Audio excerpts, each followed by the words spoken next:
Jangan lupa like, comment, and subscribe channel YouTube TVRI Bengkulu dan nyalakan lonceng notifikasinya.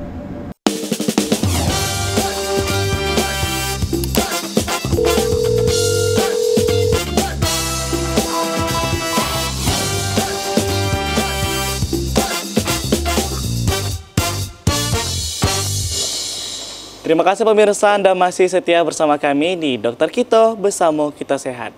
Kita masih dengan tema yang sama, hari ini hordeolum atau biasa kita kenal dengan pintitan. Masih bersama donor sumber kita yang sangat luar biasa sekali, yaitu ada Dr. Lista Naomi dan juga Dr. Bella Dina Citra. Ini dok, yang masih sering jadi pertanyaan masyarakat dok ya. Terkadang kan masyarakat tuh kan masih bingung nih. Mengenai penyakit-penyakit ada daerah mata ya, mulai dari kelopak termasuk juga di area bola matanya. Tapi kan ada beberapa masyarakat itu yang sering kali bertanya, dia tuh punya benjolan dok ya. Mungkin saya sendiri pernah dok ya, benjolan di bawah kelopak mata, tapi itu tidak menimbulkan seperti rasa nyeri, bengkak. Apakah itu sudah termasuk dalam hordeolum ini juga atau berbeda dok, Dr. Bella? Oke, sebenarnya kalau dari hordeolum itu sendiri kan dia harus ada infeksinya. Yang saya sudah dijelaskan itu ada tanda peradangan antara merah dan juga bengkak. Nah, kalau misalnya nanti dia nggak ada bengkak maupun kemerahan, nanti itu akan kita bahas juga namanya kalazion gitu. Sama juga, sama-sama ada benjolan juga. Perbedaannya kalau yang kalazion itu dia nggak ada infeksinya gitu. Jadi memang hanya real pembekakan dari benjolan dari sesuatu kelenjar juga. Nanti akan kita bahas berikut. Tapi pasti itu sama-sama penyakit juga tentunya ya? Betul. Berarti itu untuk yang ditimbulkan tuh apakah sama-sama dari bakteri yang sama juga itu dok?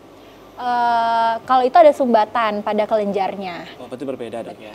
Oke, luar biasa sekali dok ya. Boleh lanjut lagi nih dokter. Oke. Rizda. Kita lanjut dulu ya. Jalan tanda dok ya.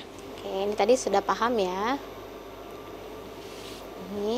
Ini adalah data objektif ya sebenarnya ya, karena ini pakai bahasa medis semua ya. Jadi ini memang dokter yang akan menemukannya pada waktu melakukan pemeriksaan fisik, di mana dokter akan ketemu eritema. Eritema itu apa? Kemerahan. Kemudian edema. Edema itu apa? Adanya benjolan. Kemudian nyeri apabila ditekan, terutama di pangkal bulu mata ya, atau nanti dia kayak gembung ya, kayak gambarannya itu kira-kira seperti adanya abses. Oke, ini masih sama ya.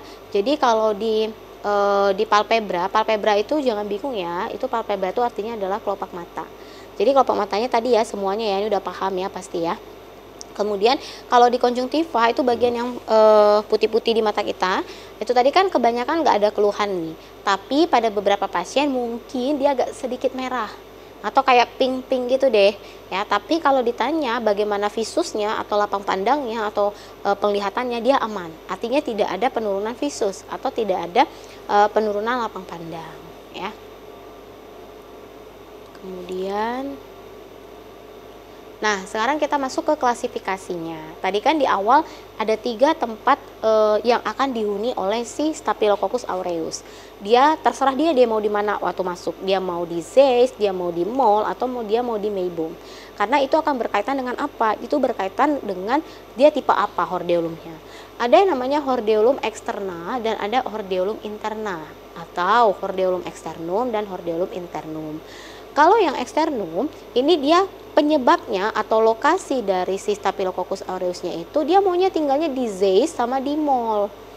Jadi kalau si Staphylonya tadi begitu masuk dia memilih di Zeiss sama di mall, maka kita menyebut hordeolumnya itu adalah hordeolum externum. Ya, kalau secara klinis itu apalagi bedanya dok? Gampang, X dengan internal. Ya, eksternal dengan internal kan gampang ya. Eksternal itu luar, internal itu dalam.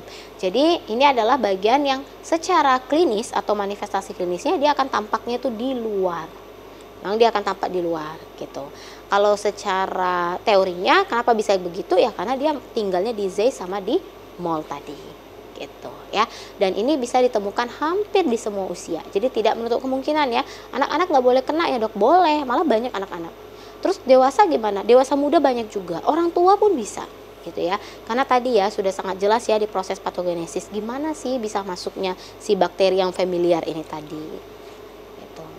Nah terus ada yang internum nih. Kalau yang internum itu di mana? Ternyata kalau internum si Staphylococcus aureusnya ini memilih untuk tinggalnya itu di meibom. Jadi dia datang masuk dalam tubuh si individu di bagian mata dan dia memilih aku mau di meibom aja. Sehingga manifestasi yang muncul adalah muncullah gejala hordeolum di bagian dalam. Nih kelihatan ya, dia di bawah seperti pertanyaan Randy tadi ya, salah satunya ya. Memang bisa, kalau dia tidak ada tanda radang, bisa jadi kalazion, penyumbatan saja. Tapi kalau ada tanda radang, maka itu juga disebut dengan bintitan atau hordeolum. Gak nampak nih dok, ternyata pas dibuka bawah kelopaknya begini. Ya udah, berarti dia yang tipe internum. Gitu ya. Dan itu berarti kan udah paham ya, itu karena yang dia serang atau dia tinggalnya di kelenjar yang meibom tadi. Gitu ya. Jadi ada hordeolum externum dan juga ada hordeolum internum. Kalau secara teorinya karena memang posisi Staphylococcusnya itu dia berbeda tempat, dia mau tinggal di mana, dan secara klinisnya dia satu eksternal artinya luar, satu internal yang artinya adalah dalam. Gitu ya. Nah, mungkin kalau untuk stadiumnya itu akan dijelaskan lebih lengkap oleh Dokter Bella ya. Kita lanjut lagi Dokter Bella dok ya, mengenai stadium dok ya. Ini yang paling sering kali dok ya dirasakan oleh masyarakat. Udah langsung aja Dokter Bella. Oke, tadi udah sangat jelas untuk gejala dan tandanya. Sekarang kita akan masuk ke stadiumnya ya. Jadi ada 2 stadium.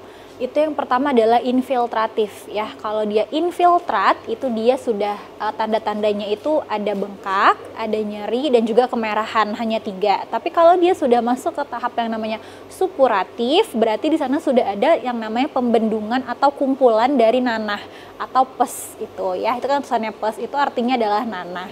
Nah, ini dia. Kalau dia masih infiltratif ya, kelihatan jelas kan di kelopak matanya, merah, bengkak, nyeri. Tanda-tanda peradangannya itu berarti dia masih infiltratif. Nah, bisa nggak dari infiltratif ke supuratif? Jelas bisa ya. Jadi yang tadinya hanya merah tanda-tanda peradangan, kalau misalnya tidak diobatin, tidak diberikan tata laksana yang tepat, itu dia akan masuk ke tahap yang namanya stadium supuratif. Jadi nanti infeksinya itu tingkatnya lebih banyak, lebih lanjut, ditambah adanya yang namanya nanah tadi gitu. Jadi ada 2 stadiumnya ya, kelihatan jelas ya. Itu yang putih-putih itu yang kelihatan itu adalah nanahnya gitu, dan sama lokasinya sama-sama di kelopak mata ya. Nah, terus siapa aja sih sebenarnya yang beresiko dalam terkena hordeolum ini gitu ya? Memang sebenarnya adalah semua usia. Udah jelasin tadi, ada dari usia anak-anak sampai orang yang dewasa itu tuh semuanya bisa terkena hordeolum.